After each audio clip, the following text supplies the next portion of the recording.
This is the second video on area vector. Area vector बड़े interesting concept है जिसको last time हमने discuss किया कि हम किस तरह से डायरेक्शंस निकालते हैं।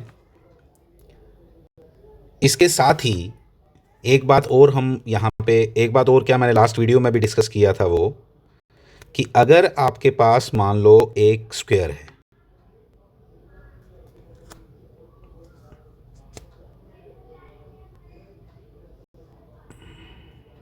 ए बी डी एंड सी, कुछ भी नाम दो, नाम नहीं इशू है। इसका एरिया अगर मुझे निकालना हो तो this is simply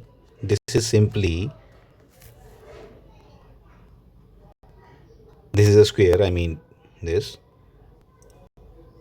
area vector will be equal to AB vector cross AD vector. ये क्वेश्चन हम इस वीडियो में डिस्कस करने वाले हैं, ये मैं आपको पहले बता देता हूं, बट मैं स्टार्ट थोड़े छोटे क्वेश्चंस के साथ करूंगा। Let's see them. जैसे ये एक क्वेश्चन पहला क्या दिख रहा है हमें, दिस इज अ सर्कल जिसका रेडियस मुझे गिवन है। मुझे बोला गया बताओ इसका एरिया क्या है। आज तक एरिया कितना सिंपल हुआ करता था, पाई आर स्क्वायर हम निकालते थे, सीधा हमारे को क्या मिल जाना था, इसका एरिया। लेकिन मुझे अब डायरेक्शन चाहिए, तभी मैंने देखो किस तरह से आपको पूछा है व्हाट इज एरिया और ऊपर क्या डाला है, वेक्टर। अब इसका एरिया वेक्टर निकालना है। मैंने लास्ट टाइम आपको सिखाया कि एरिया की डायरेक्शन उसके सरफेस के परपेंडिकुलर होती है। This circle is lying in XY plane. You can see this very clearly.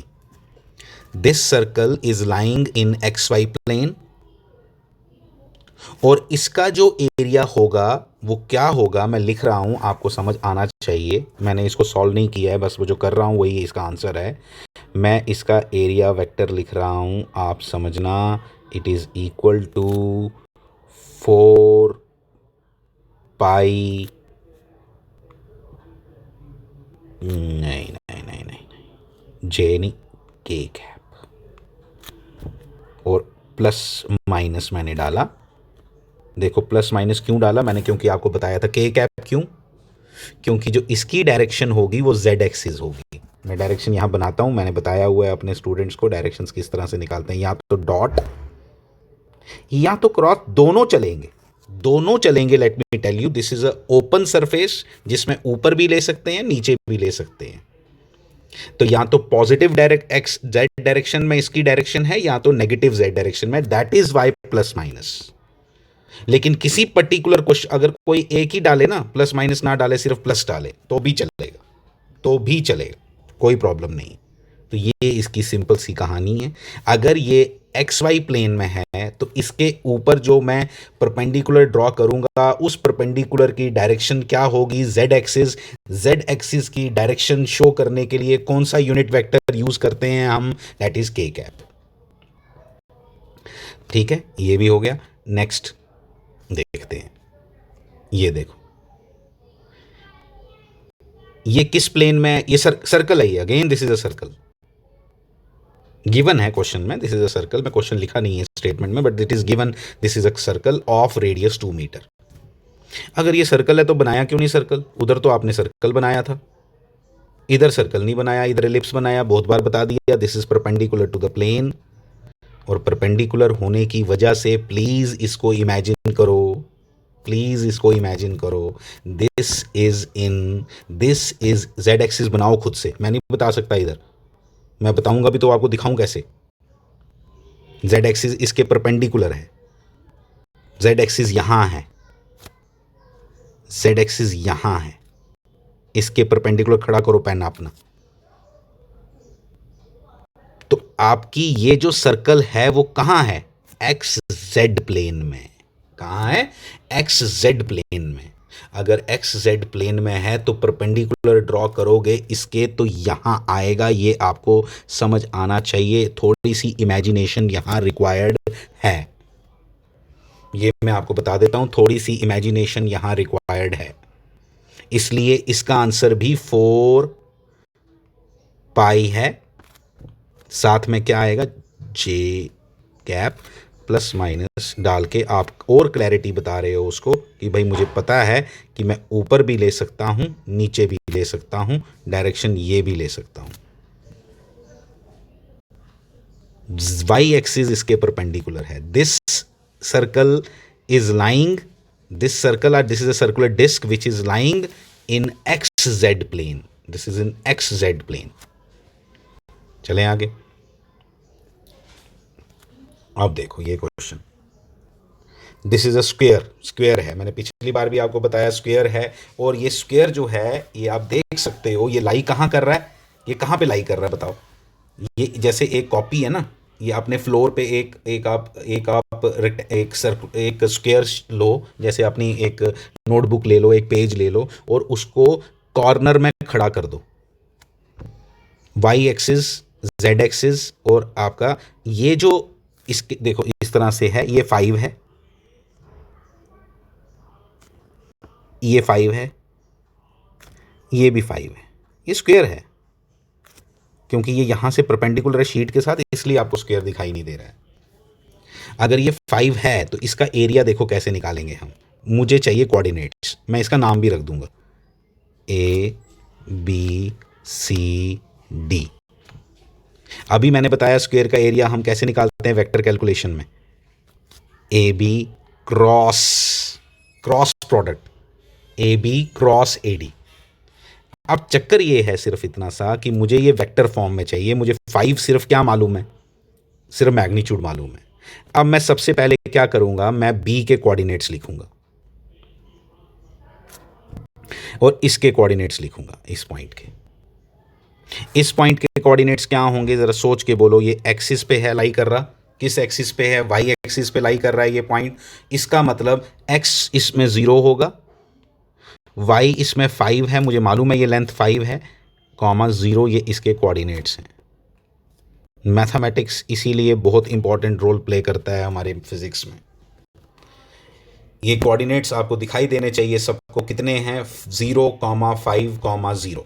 अब आ गया इसकी बात। अब ये जब मैं बात कर रहा हूं इस वाले पॉइंट की तो आपको दिखाई देना चाहिए, पहले मैं इसका ये एक्स से कितनी दूर है, ये इधर कितना दूर है और ऊपर कितना है, मतलब ये इधर कितना है, जेड में कितना है। तो उसके लिए मुझे क्या कर, एक्स और जेड में आपको दिखाई नहीं दे रहा है इस समय जब हम ऐसे बनाते हैं कि इसके बीच में एंगल 90 है, बट ये एंगल 90 है। ये दिखता इसलिए नहीं है क्योंकि 2D में मैंने जेड को इधर ही बना दिया है, ये एक्चुअली कहाँ है जेड, यहाँ। इमेजिनेशन दोबारा यहाँ चाहिए आपको, मैं सॉल्व करके दिया हुआ है ये, आप देखो ज़रा ध्यान से। इसके जो कोऑर्डिनेट्स हैं, इसके जो कोऑर्डिनेट्स हैं ध्यान से देखोगे आप, ये देखो, देखो ये इसका, ये इतनी दूर है यहाँ से, ठीक है। और ये जो पॉइंट है ये बेसिकली कैसा है, ये खड़ा है ना इसके ऊपर, कहाँ पे खड़ी है ये इधर खड़ी है, इसलिए ये z की दिशा में कितनी होगी, इसके लिए इसका दूसरा कंपोनेंट z एक्सिस में आएगा, ठीक है। y में ये 0 है क्योंकि this line is lying in x z plane, और एक्स जेड प्लेन की वजह से इसका y कोऑर्डिनेट 0 होगा और इसलिए क्या आएगा 4। 4 कैसे आया, ये 4 कैसे आया मैं बता देता हूं आपको। This is 5 cos 37 degree. ये 4 क्या है, 5 cos 37 डिग्री, cos 37 ये होता है, इसलिए 4। और जो इसका z में कंपोनेंट है वो क्या है, 5 sin 37 डिग्री, साइन 37 डिग्री, तो कितना आ गया 3। और y में ये 0 है इसलिए क्या आ गया 403। अब देखो आगे, वो मैंने पहले ही बताया था आपको, ओ ए मैंने ओ रखा है यहाँ पे नाम, बी, ओ ए क्रॉस ओ बी। तो ओ ए क्रॉस ओ बी, ओ ए क्या है, ओ ए क्या होता है, दिस माइनस दिस। देखो ये पोजीशन वेक्टर है, कैसे निकालेंगे इसको, कैसे निकालेंगे देखो, 4 माइनस 0 आई, ऐसे 4 सॉरी 4 माइनस 0 आई